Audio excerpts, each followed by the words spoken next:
Today's marketplace, Jim, get out of the way. In business, competition is often seen as the name of the game. We're taught that success comes from outpacing, outsmarting, and outmaneuvering others. But as followers of Christ, we are called to a different standard. We are called to be people of hope, encouragers, and willing to step aside and let God do His work. There are times when the best thing we can do is get out of the way, not becoming an opposition, but looking for opportunities to be a facilitator of success for those around us. It reminds me of an experience I had when I sold one of my businesses. I started the business and had built it up over 4 years. It was profitable and it was growing. All the systems were in place to continue its success.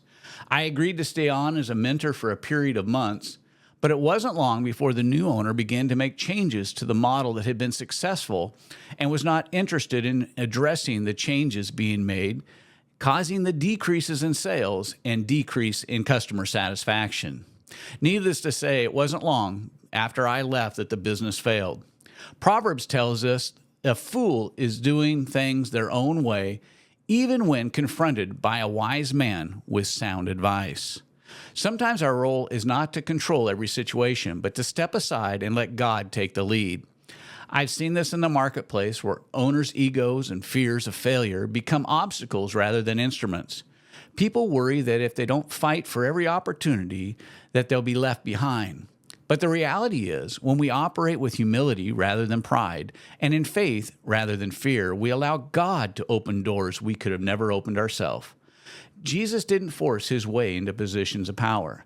Maybe John the Baptist said it best: "He must increase and I must decrease." When we stop seeing others as opposition and instead fellow workers in God's kingdom, everything changes. Maybe that means supporting a competitor instead of undermining them.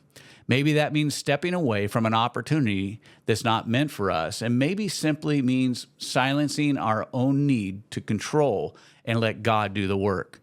So today, let's ask ourselves, am I standing in someone's way?